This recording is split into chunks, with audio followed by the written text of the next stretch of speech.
This is a 3D scan I did of the truck at full flex. You can see everything I need to see. Most importantly, the frame and how it mounts to the spring pad. Oops, that's the tire. Right there is the spring pad. So I got everything I need to measure here. And what's really cool is I also did a 3D scan with the truck at ride height. So I can see 2 holes here, 2 little rivets.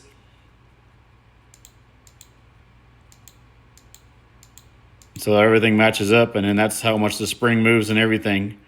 So I have a really good idea on where the whole truck's at from ride height to flex.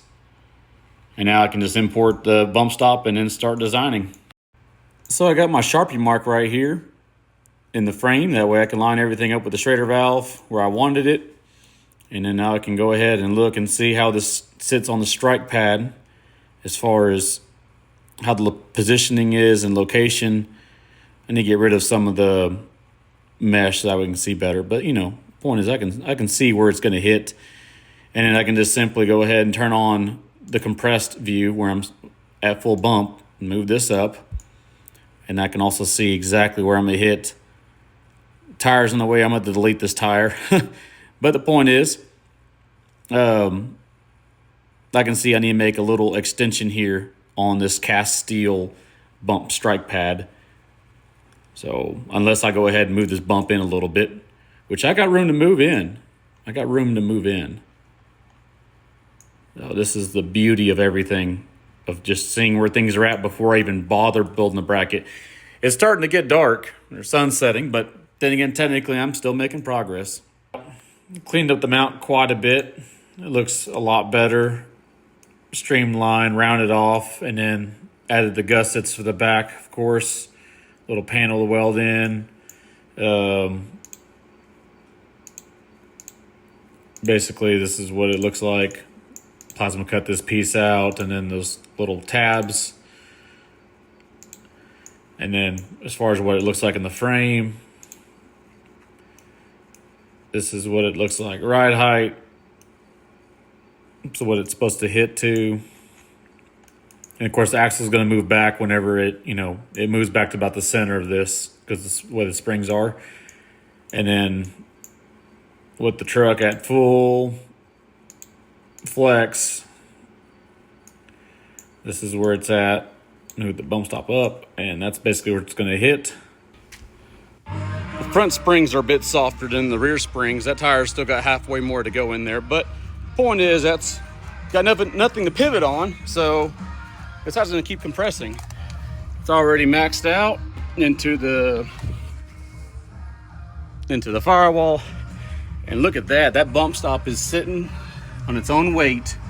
That print's so flimsy and it's not going to hold it, but it's just holding it vertical there, and it looks like money, man. Yeah, besides that run of super glue right there, that looks awesome.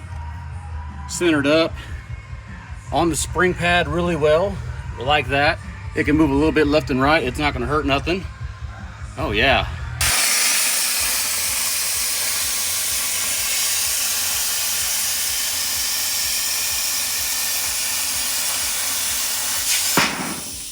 God, that's fast.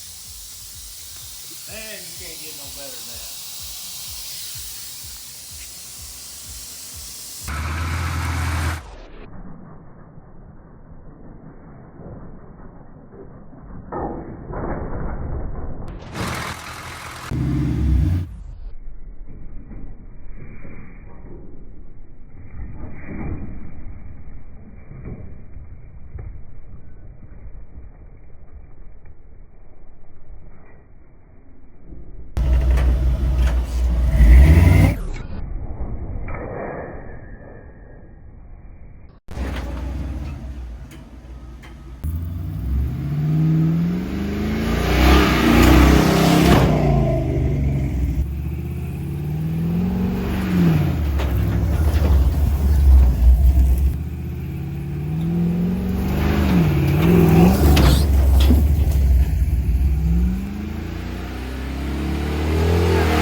16 inches of travel on leaf springs and 47-inch leaf springs at that. Don't mind if I do. Well, that concludes the bump stop project.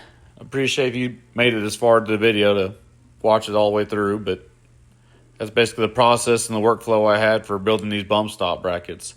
And I'm not trying to jump the truck everywhere I go, but it was a good test to see how the truck will do, and just for the falling off a 2-foot ledge or something on the rocks, that's the main thing.